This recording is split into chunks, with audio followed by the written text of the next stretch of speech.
Hello everyone, good morning, welcome back to my channel. তো সকাল সকাল মাকে নিয়ে বেরিয়ে গেলাম। কয়েকদিন যাবতই মায়ের শরীরটা খুব একটা ভালো যাচ্ছে না, সেটা আপনাদেরকে আমি বলেছিলাম ব্লগে। তো মিস্টার দাস ডাক্তারের অ্যাপয়েন্টমেন্ট নিয়েছে শুক্রবার দিনকে বেলা 12:30টার সময় আমাদের ওখানে যেতে বলেছে। তো সেই জন্যই বেরিয়ে গেলাম। এখন ঘড়িতে 11:30 বাজে, 40 মিনিট মতন লাগবে যেতে। তো মিস্টার দাস আজকে ছুটি নিয়েছে। প্রথমে ও বললো যে তুমি নিয়ে যাও, আমার ছুটি হবে না। তো আমি বললাম যে আজকে এই দিকে আমি সেরকম প্রথম দিনটা তুমি আমার সাথে চলো, কারণ রিসেপশনে ফাইল করাতে হবে। এতদিন এনআরএসে তারপরে কলকাতাতে প্রাইভেটেই দেখানো হতো, কিন্তু কি বলুন তো, হঠাৎ করে আমরা এইদিকে শিফট করলাম একটাই কারণে, মিস্টার দাসের পক্ষে খুব অসুবিধা হয়ে যাচ্ছে কলকাতায় গিয়ে এনআরএসে গিয়ে দেখানো, দেওয়া, কেমো দেওয়া। তো সেই জন্যই আর কি আমরা দুর্গাপুরে মহানন্দাতে শিফট করলাম। তো এখানকার ডাক্তার এর আগে দেখানো হয়েছিল, তো কিছু রিপোর্টস, বায়োপসি এই সমস্ত দিয়েছিল, তো সেইগুলো করিয়ে নিয়ে আজকে যাচ্ছি। তো আজকে ওপিডিতে মাকে দেখানো হবে, তারপরে ডাক্তার যেরকম যেরকম বলবেন তো সেরকমই করবো আর কি। তো দেখা যাক কীরকম কী হয়, কারণ একটা টেনশন কাজ করছে।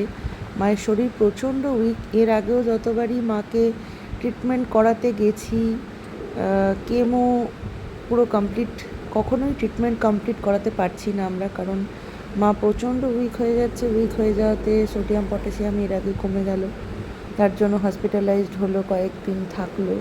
তো সেই জন্যই আর কি, মানে ট্রিটমেন্ট কীভাবে কী হবে না হবে এটা নিয়ে একটা টেনশন খুবই কাজ করছে। কারণ আজকে ডাক্তারকে বলা হবে, দেখা হবে, মানে দেখানো হবে আর কি, উনি কি বলবে না বলবে। যদি কেমো বা এই দুটোর মধ্যে যে কোনো একটা তো দেবেই, মা নিতে পারবে কিনা সেটাই হচ্ছে একটা টেনশনের ব্যাপার। আজকে এখানে এসে এমন একটা এক্সপিরিয়েন্স হলো আমার, আমরা ঢুকে ফাইল করে বসে আছি, তখন দেখছি আমার অলির থেকে 1 বছরের ছোট, 1-2 বছরের ছোট হবে একটা বাচ্চা, তারও সেম একই ক্যান্সারে আক্রান্ত। তো সে ট্রিটমেন্ট নিচ্ছে এখানে। আমি জাস্ট ভাবছি যে আমরা কিসের এত অহংকার করি, কি যে নিয়ে এত গর্ব করি, যে গর্বের, যে অহংকারের বিন্দু মাত্র দাম নেই। তো ফার্স্ট স্টেপটা আমরা কমপ্লিট করলাম মায়ের, করার পরে তারপরে খাওয়াতে নিয়ে এলাম।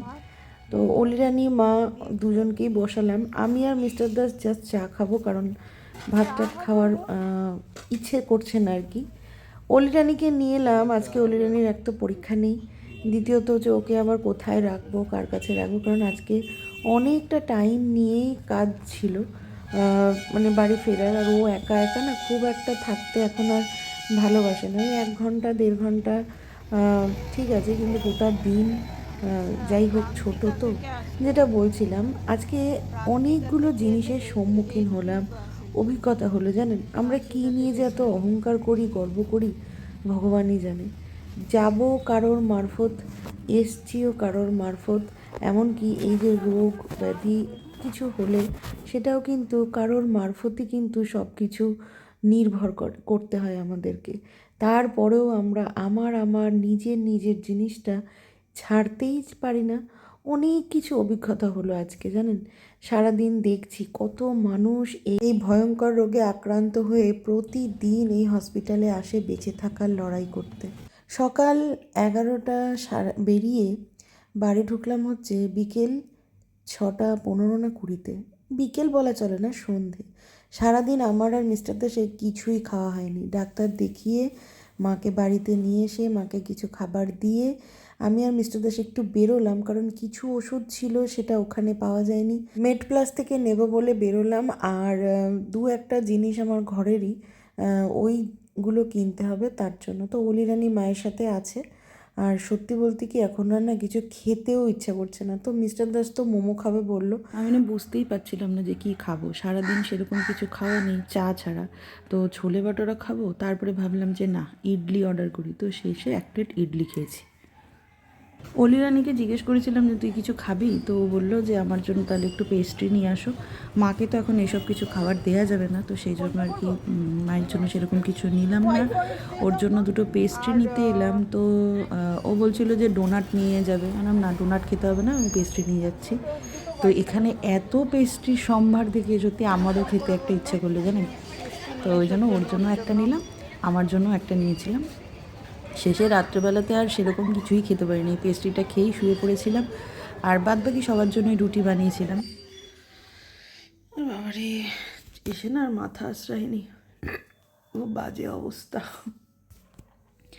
যাই হোক, বাড়িতে এসে একটু রেস্ট ফেস্ট নিয়ে রাত্রে রুটি টুটি খাওয়া হয়ে গেছে। আমার মুখের অবস্থা খুবই খারাপ, এসে আর ক্রিমও অ্যাপ্লাই করিনি। মা ঘুমিয়ে গেছে, অলিরানি আর মিস্টার দাস টিভি দেখছে। যাই হোক, ডাক্তার বললো হচ্ছে রে দিতে হবে। তো রেটা আজকেই দেওয়ার, মানে আজকে একটা স্ক্যান করার কথা বলছিল, স্ক্যান করে তারপরে রেটা দেওয়া শুরু করবে। স্ক্যান করার 10 থেকে 15 দিনের মাথাতে রে স্টার্ট হবে। তো আমরা যেহেতু সেরকম প্ল্যান প্রোগ্রাম করে যাইনি, তো সেই জন্য আর কি আমরা আজকে স্ক্যানটা দিতে পারলাম না। কাল পরশু মানে সামনের সপ্তাহে থেকে মিস্টার দাস নিয়ে যাবে। ফার্স্টে স্ক্যানটা হবে, তারপরে তো এই আর কি। কী বলবো, ক্যান্সার পেশেন্টের আর নতুন করে সেরকম তো ইয়ে হয় না, আর মেডিসিন দিয়ে এই রোগ তো সারাই মানে সারবেও না। তো এই হচ্ছে ব্যাপার। আর সেরকম কিছু বলেনি, আপাতত রে ট্রিটমেন্ট হোক, তারপরে মানে রেটা এখন 10টা মতন রে দিতে বলল। আমি একটা জিনিসই ভাবছি যে ভগবান কীরকমভাবে রেখেছেন আমাদেরকে, মানে আমাকে আরও বিশেষ করে। আমার শ্বশুরবাড়িতে শাশুড়ি মায়ের এরকম অবস্থা, আমার বাবার ডায়ালিসিসের পেশেন্ট, দুটো কিডনি ড্যামেজ, হার্টের বাইপাস হয়ে গেছে, তারপরে চোখের অবস্থাও খারাপ, মানে হেন কোনো রোগ নেই আমার বাবার। তো ওইটাই ভাবছি, মানে নিজের সার্কেলের মধ্যে এত রোগ, ভগবান কত রোগ সৃষ্টি করেছে। আর প্রত্যেকটা মানুষ, মানে আমার নিজের সার্কেলটার মধ্যে আমি দেখছি যে মানে কেউ ভালো নেই। হ্যাঁ, তারপরে আমার বোনেরও সেম একই, বোনের শাশুড়ি কোমায়। তো সত্যি কথা ভাবছি যে কীরকম যেন একটা, মানে যত কষ্ট মানে ইয়ে কি সব কি আমাদেরই দিতে হবে ভগবানকে। আজকে বাড়িতে এসে আমি যখন গোপালকে পুজো দিতে গেছি, আমি সত্যি গোপালকে এই একটা কথাই জিজ্ঞেস করেছি যে আর কত, আর কিভাবে তুই দিবি আর কি। যাই হোক, তো আজকের জন্য ব্লগটা এই অবধিই রাখছি। খাওয়া দাওয়া হয়ে গেছে, মাথাটা না প্রচণ্ড যন্ত্রণা করছে, ভেজা চুলটা বেঁধে গেছিলাম তো, আর ওখানে গিয়ে এত দৌড়াদৌড়ি এত কিছু হয়েছে যে আমি আর চুলটা খুলতে পারিনি। তো ওই জন্য মাথাটা প্রচণ্ড যন্ত্রণা করছে, এখন ঘুমাবো।